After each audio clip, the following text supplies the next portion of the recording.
రాష్ట్ర వ్యాప్తంగా పత్తి కొనుగోలు ఆగిపోవడం వల్ల పత్తి రైతులందరూ కూడా తీవ్రమైనటువంటి మనోవేదనకు గురవుతా ఉన్నారు.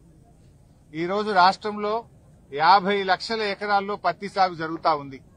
ముఖ్యంగా రాష్ట్ర వ్యాప్తంగా కేంద్ర రాష్ట్ర ప్రభుత్వాల నిర్లక్ష్యం వల్ల ఇలా బీజేపీ యొక్క తప్పుడు విధానాల వల్ల పత్తి రైతులు తీవ్రమైన ఆందోళనలో ఉన్నారు. ఇలా సీసీఐ ఒక తుగ్లక్ లాగా ఒక పిచ్చి పిచ్చి నిర్ణయాలు తీసుకుంటా ఉంది. ముఖ్యంగా కేంద్రంలో బీజేపీ ప్రభుత్వ ఆధ్వర్యంలో నడుస్తున్న సీసీఐ L1, L2, L3 విధానం తేవడం కావచ్చు, కపాస్ యాప్ తీసుకురావడం కావచ్చు, గతంలో ఎకరానికి 12 క్వింటాళ్లు కొంటే దాన్ని తగ్గించి 7 క్వింటాళ్లే కొనాలనే నిబంధన కావచ్చు, 8 నుంచి 12% తేమ ఉండాలి అనే నిబంధన కావచ్చు. ఇలాంటి తుగ్లక్ చర్యల వల్ల రైతులందరూ కూడా రోడ్డు మీద పడే పరిస్థితి వచ్చింది. ఇలా రాష్ట్ర వ్యాప్తంగా 2 రోజుల నుంచి జిన్నింగ్ మిల్లులన్నీ మూతపడ్డాయి. పత్తి కొనుగోలు ఎక్కడికక్కడ నిలిచిపోయింది. దాంతో రాష్ట్రంలోని పత్తి రైతులంతా కూడా అయోమయమైనటువంటి పరిస్థితుల్లో ఉన్నారు. ఇలా రైతులకు పత్తి అమ్ముకోవడానికి అవకాశం లేక అడ్డగోలుగా దళార్లకు అమ్ముకోవాల్సి వస్తా ఉంది. పత్తి మద్దతు ధర 8,100 రూపాయలు. కానీ ఈరోజు పత్తి కేవలం 6,000 రూపాయలకు మాత్రమే రైతులు అమ్ముకుంటున్న పరిస్థితి. ఓ క్వింటాల్ మీద 2,000 రూపాయలు ఇలా పత్తి రైతులు నష్టపోతా ఉన్నారు. ప్రభుత్వమేమో మాటల్లో కేంద్ర రాష్ట్ర ప్రభుత్వాలు రైతులకు అరచేతిలో వైకుంఠం చూపిస్తున్నారు, చేతల్లో నరకం చూపిస్తా ఉన్నారు. ఇలా ఒకవైపు అకాల వర్షాల వల్ల తుఫాన్ల వల్ల రైతులు నష్టపోయారు. ఆ రైతుల్ని ఆదుకోవాల్సింది పోయి తుగ్లక్ నిబంధనలు తెచ్చి రైతుల్ని ఇంకా నిండా ముంచుతున్నది కాంగ్రెస్ బీజేపీ ప్రభుత్వాలు. రేవంత్ రెడ్డి పొద్దున్న లేస్తే ఢిల్లీకి పోతాడు. నువ్వు 60 సార్లు ఢిల్లీకి పోయినావు కదా రేవంత్ రెడ్డి గారు. ఈ పత్తి రైతుల సమస్య కేంద్ర ప్రభుత్వానికి చెప్పడానికి నీకు ఓపిక లేదా? నీకు సమయం చిక్కలేదా? ఢిల్లీకి మూటలు మోయడమే తప్ప రాష్ట్రంలో పత్తి రైతుల బాధల్ని కేంద్ర ప్రభుత్వానికి చెప్పే ఓపిక నీకు లేదా? సమయం నీకు లేదా అని నేను అడుగుతా ఉన్నా. 60 సార్లు పోయినావు కదా ఢిల్లీకి. ఏం చేస్తున్నట్టు నువ్వు? బడే బైతో నీకు మంచి సంబంధాలే ఉన్నాయి కదా. మరి చోటే బై పోయి ఆ బడే బైని కలిసి ఈ పత్తి కొనండి, మా పత్తి రైతుల నిబంధనలు సవరించండి అని చెప్పాల్సిన బాధ్యత నీకు లేదా రేవంత్ రెడ్డి అని నేను అడుగుతా ఉన్నా. ఉప ఎన్నికల్లో గెలవడానికి విచ్చలవిడిగా డబ్బులు పంచినావు, కానీ పత్తి రైతులకు మద్దతు ధర ఇప్పియవా? 8,100కు అమ్మాల్సిన పత్తిని 6,000కు 7,000కు అమ్ముకొని ఇలా రైతులు నష్టపోతా ఉన్నారు. ఒకవైపు అకాల వర్షాలతో పంట దిగుబడి తగ్గిపోయింది, పత్తి చేన్లన్నీ దెబ్బతిన్నాయి. ఆ పండిన పత్తి కూడా కొనే దిక్కులేక పెట్టిన పెట్టుబడి రాక ఇలా రైతులు ఆత్మహత్య చేసుకునే పరిస్థితులు ఏర్పడతా ఉన్నాయి. మేము కేంద్ర ప్రభుత్వాన్ని కూడా డిమాండ్ చేస్తా ఉన్నాం, మీరు పెట్టిన L1, L2, L3 విధానాన్ని రద్దు చేయండి, 8 నుంచి 12% తేమ విధానాన్ని సవరించండి, అదేవిధంగా ఈ కపాస్ యాప్ ను రద్దు చేయండి. రైతులకు ఎవరికి స్మార్ట్ ఫోన్లు ఉండవు. కపాస్ యాప్ లో అందరు కూడా నమోదు చేసుకోవాలంటే సిగ్నల్ ఉండదు, స్మార్ట్ ఫోన్లు ఉండవు. ఆ రైతులకు ఇబ్బంది అవుతా ఉంది, దాన్ని రద్దు చేయండి. పోయిన సంవత్సరం ఏ పద్ధతిలో అయితే ఒక ఎకరాకు 12 క్వింటాళ్ల పత్తి కొనరో ఈ సంవత్సరం కూడా అదే పద్ధతుల్లో 12 క్వింటాళ్ల పత్తి కొనాలని చెప్పి నేను బీజేపీ ప్రభుత్వాన్ని డిమాండ్ చేస్తా ఉన్నా. ముఖ్యంగా 8 మంది బీజేపీ ఎంపీలు గెలిచారు. ఏం చేస్తున్నారు మీరు? 8 మంది బీజేపీ ఎంపీలు కేంద్రం మీద ఒత్తిడి తేవాల్సిన బాధ్యత లేదా? పత్తి రైతులు ఆత్మహత్యలు చేసుకుంటే మీకు కనికరం లేదా అని నేను అడుగుతా ఉన్నా. ఈ రోజు ఈ 8 మంది ఎంపీల పరిస్థితి ఎట్లుందంటే ఆ పంట పొలాల్లో ఉండే దిష్టి బొమ్మలు మీకంటే నయం. కనీసం ఆ దిష్టి బొమ్మలన్నా ఆ కోతులు రాకుండానో, అడవి పందులు రాకుండానో, పక్షులు రాకుండానో ఉన్న ఆ దిష్టి బొమ్మలు పనిచేస్తాయి. మీరేం లాభం? 8 మంది ఎంపీలు గెలిచి ఒక్కసారి నోరు విప్పరు, పత్తి రైతుల గురించి మాట్లాడరు, కేంద్ర ప్రభుత్వాన్ని ప్రశ్నించరు. ఇక 8 మంది కాంగ్రెస్ ఎంపీలు గెలిచిండ్రు, ఎంతసేపు కేసీఆర్ ను తిట్టుడు, బీఆర్ఎస్ ను తిట్టుడే. మీరు ఎన్నడన్నా పత్తి రై ఎందుకు గొంటలేరు అని పార్లమెంట్ లో 8 మంది కాంగ్రెస్ ఎంపీలు నిలదీశారా? ప్రశ్నించారా? కాంగ్రెస్ ప్రశ్నించదు, బీజేపీ అడగదు. ఇవాళ బీజేపీ ప్రభుత్వము బడా బడా పారిశ్రామికవేత్తలకు 1,00,000 కోట్ల రూపాయల రుణమాఫీ చేశారు, 1,00,000 కోట్లు మాఫీ చేశారు. మరి మా రైతులకు ఎందుకు చేయరు? బీజేపీ ప్రభుత్వం లక్షల కోట్లు బడా పారిశ్రామికవేత్తలకు మాఫీ చేశారు, మా పేద రైతులకు ఎందుకు చేయరు? ఇలా పత్తి పండించేది ఎక్కువ గిరిజన రైతులు, బీసీ రైతులు, దళిత రైతులు, పేద వర్గాల రైతులే పత్తి పండిస్తా ఉంటారు. ఇలా కేంద్ర ప్రభుత్వం ఎట్లుందంటే విదేశాల నుంచి పత్తి దిగుమతి చేసుకుంటే అక్కడ మాత్రం నిబంధనలు సవరించి 11% ఏదైతే పత్తి మీద ట్యాక్స్ ఉండనో దాన్ని రద్దు చేశారు. దిగుమతి సుంకాన్ని రద్దు చేసి విదేశాల నుంచి ఇబ్బడి ముబ్బడిగా పత్తిని భారతదేశంలోకి తెస్తా ఉన్నారు. దాంతో పత్తికి, మన రైతులు పండించిన పత్తికి డిమాండ్ తగ్గింది. వ్యాపారస్తులు కొనడం లేదు. 8,100 అమ్మాల్సిన పత్తి వ్యాపారస్తులు 5-6 కూడా కొంటలేరు. ఏమైందయ్యా అంటే మోడీ గారి ప్రభుత్వం విదేశాల నుంచి పత్తిని తెస్తా ఉంది, దిగుమతి సుంకాన్ని రద్దు చేసింది బీజేపీ ప్రభుత్వం, అందువల్ల పత్తికి డిమాండ్ లేదు, మేము కొనలేము అని వ్యాపారస్తులు చెప్తా ఉన్నారు. అంటే కేంద్ర ప్రభుత్వము మీరేమో రైతుల దగ్గర పత్తి కొనకుండా ఇక్కడనేమో కొత్త నిబంధనలు తెచ్చారు. ఎకరానికి 7 క్వింటాలే కొంటాం, L1, L2, L3 విధానం తెస్తాం, కపాస్ యాప్ తెస్తాం, 8% తేమ ఉండాలి. ఇక్కడ పండించిన పంట కొనకుండానేమో రైతుల దగ్గర CCI కొనకుండా ఇక్కడ నిబంధనలు కఠినతరం చేస్తారు. విదేశాల నుంచి పత్తి తేవడానికేమో నిబంధనలను సులభతరం చేస్తారు. అంటే మీరు ఎవరి పక్షాన పనిచేస్తున్నారు? ఈ నిబంధనలు దళారులకు మేలు చేయడానికా, రైతులకు మేలు చేయడానికా? రైతుకు మేలు చేసేది ఉంటే ఈ నిబంధనలు ఎవడన్నా పెడతాడా? మీరెవరి కోసం పనిచేస్తున్నారు? బడా పారిశ్రామికవేత్తల కోసం పనిచేస్తున్నారు, దళారుల కోసం పనిచేస్తా ఉన్నారు. పేద రైతుల గురించి పట్టించుకున్న పాపాన మీరు పోవడం లేదు. ఇది చాలా దుర్మార్గమైనటువంటిది. ఈ రేవంత్ రెడ్డి గారి ప్రభుత్వంలో 406 మంది రైతులు ఇప్పటిదాకా ఆత్మహత్యలు చేసుకున్నారు. రేవంత్ రెడ్డి ప్రభుత్వంలో బస్ ఛార్జీలు పెరిగినట్టు రైతుల మీద లాఠీ ఛార్జీలు పెరుగుతా ఉన్నాయి, రైతుల ఆత్మహత్యలు పెరుగుతా ఉన్నాయి తప్ప రైతులకు ఎక్కడ మేలు జరుగుతలేదు.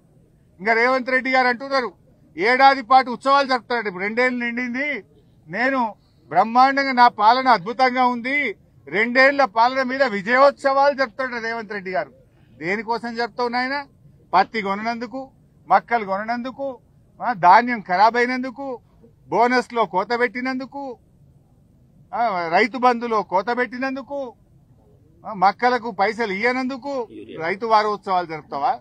యూరియా బస్తాలు సరఫరా చేయక రైతుల్ని లైన్లలో నిలబెట్టిన, రైతుల కళ్ళల్లో కన్నీళ్లు నింపిన గనక విజయోత్సవాలు జరుపుతావా రేవంత్ రెడ్డి గారు? దేనికోసం నీ విజయోత్సవాలు అని నేను అడుగుతా ఉన్నా. ఇప్పుడే మేము మక్క రైతును కలిశాను ఎనమాముల మార్కెట్ లో. మన సీతక్క గారి నియోజకవర్గం, ములుగు నియోజకవర్గం, మంగపేట మండలం, చింతకుంట నుంచి వచ్చినటువంటి రైతు మధ్యల వెంకటేశ్వర్లు, అదేవిధంగా ఇంకొక రైతు లక్ష్మయ్య గారు. ఏం రేటుకి అమ్మాయి బాబు లక్ష్మయ్య గారు అంటే, క్వింటాల్కు 1825 రూపాయలకు మక్కలు అమ్మాను, ఇప్పుడే జెండా పాట అయింది సార్ అన్నాడు. యాక్చువల్గా మక్కల మద్దతు ధర ఎంత? 2400 రూపాయలు.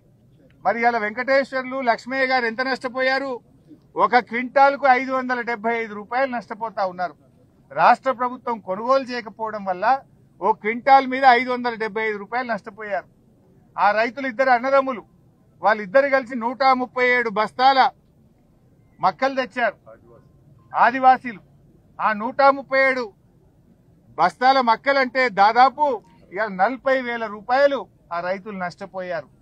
నిజంగా మార్కెట్ కొనుంటే, మద్దతు ధర వచ్చుంటే ఆ ఆదివాసీ రైతులు లక్ష్మయ్య, వెంకటేశ్వర్లు పాపం వాళ్ళకి 40,000 రూపాయలు ఇవాళ మిగిలేదు. వాళ్ళు చెప్తా ఉన్నారు యూరియా రాక 20 రోజులు వరంగల్కి వచ్చి తిరిగాము, రోజుకొక్క సంచి దొరికింది, కొంత ఓ ఎకరమంత పొలం అయితే మక్క నిలబడిపోయింది సార్, పంట దిగుబడి తగ్గిందని.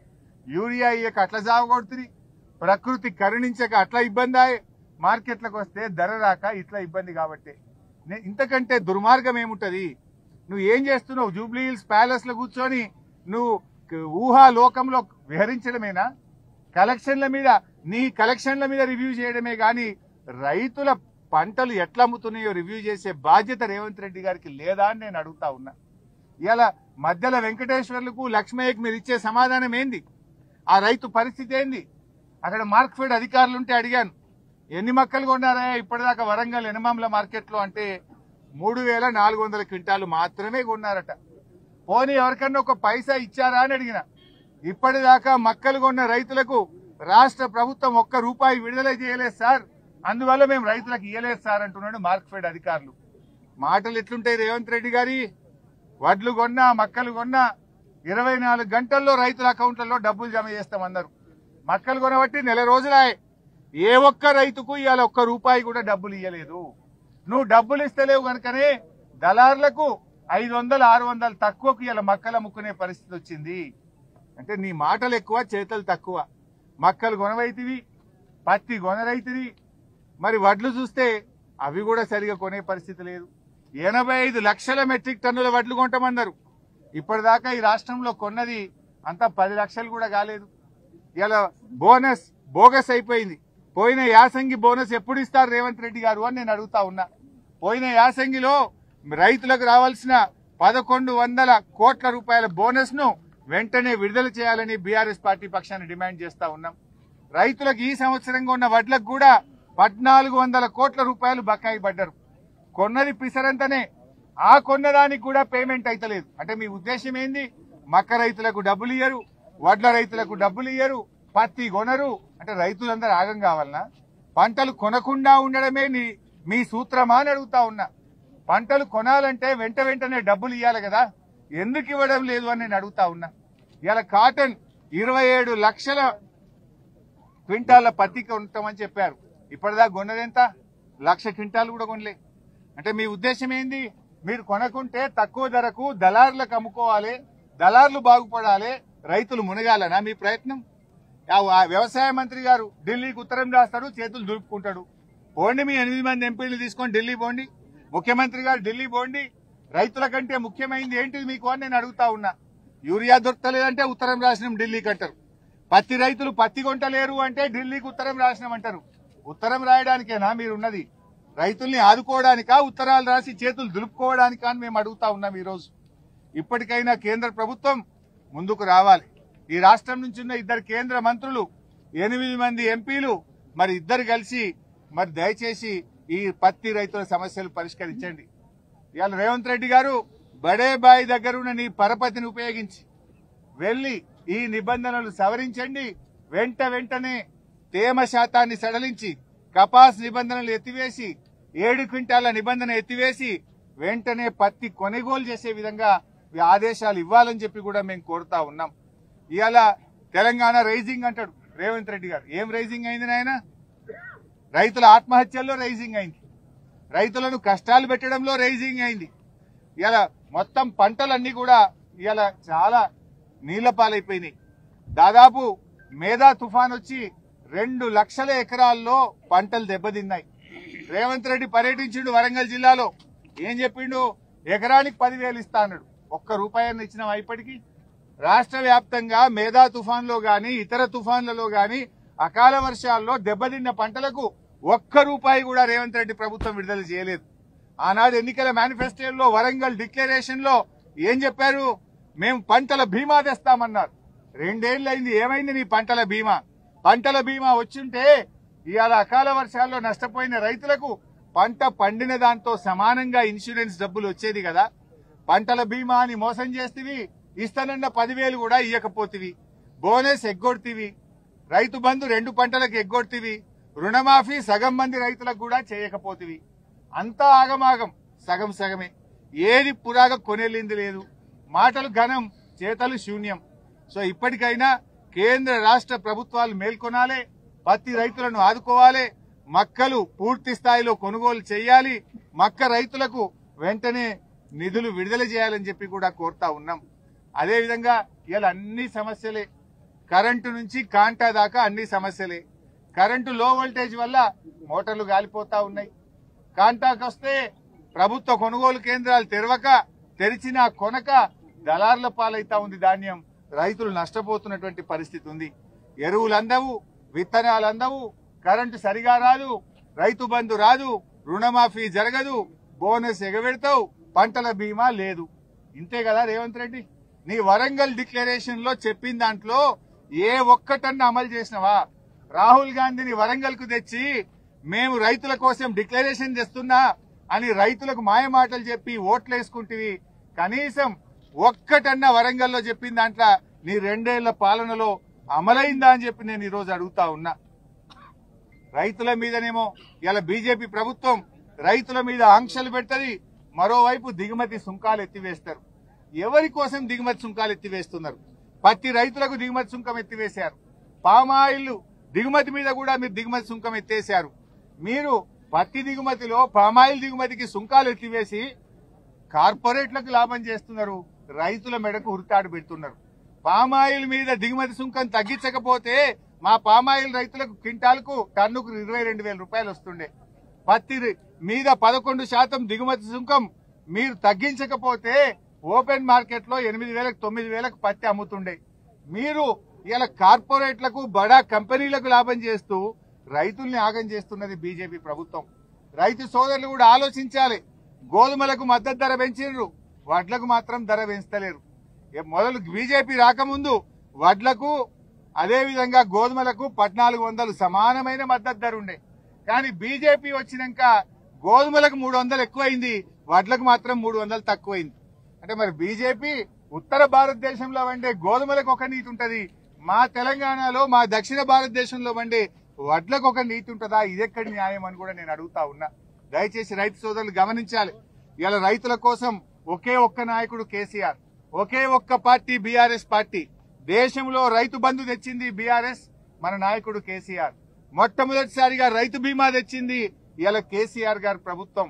రైతుల కోసం ఇలా చెరువులు బాగా చేసింది, ప్రాజెక్టులు కట్టింది, పంటల ఉత్పత్తి పెంచింది బీఆర్ఎస్. కానీ కాంగ్రెస్ వచ్చింది, మళ్లీ రైతు కష్టాలు మోపైనాయి. రైతులందరూ కూడా ఆలోచించాలి. మీకోసం ఈ పోరాటాన్ని ఇంకా ఉధృతం చేస్తాం. రేవంత్ రెడ్డి నువ్వు మేల్కొనకపోతే ఈ తెల్ల బంగారాన్ని తీసుకొచ్చి నీ జూబ్లీ హిల్స్ ప్యాలెస్ ముంగడ పోస్తాం.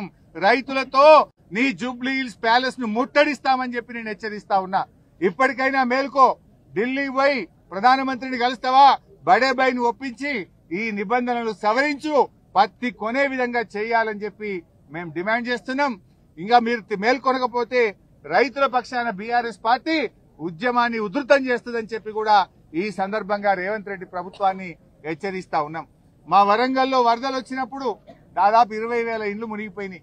అది కూడా మీరు గేట్లు ఓపెన్ చేయకపోవడం వల్ల, సకాలంలో గేట్లు ఎత్తితే వరంగల్ నగరం మునిగేది కాదు. ఈ వరంగల్లో మునిగిపోయిన ఇండ్లకు 15,000 ఇస్తామని చెప్పారు. ముఖ్యమంత్రి వచ్చిండు పోయిండు, 2 నెలలు అయితా ఉంది, ఇప్పటిదాకా డబ్బులు ఇవ్వలేదు. వెంటనే వరంగల్లో వరదలో మునిగినటువంటి ఇండ్లకు 15,000 రూపాయలు విడుదల చేయాలని చెప్పి కూడా ఈరోజు బీఆర్ఎస్ పార్టీ పక్షాన్ని డిమాండ్ చేస్తున్నాం. ఇక్కడ విలేకరులకు ఇచ్చిన ఇండ్లను, కేసీఆర్ గారు ఇచ్చిన ఇండ్లను కూడా లాక్కుంటున్నారని తెలిసింది. దయచేసి విలేకరులకు యథావిధిగా కేసీఆర్ ప్రభుత్వం కేటాయించిన ఇండ్లను విలేకరులకు కేటాయించాలని కూడా బీఆర్ఎస్ పార్టీ విలేకరుల పక్షాన కూడా డిమాండ్ చేస్తుంది.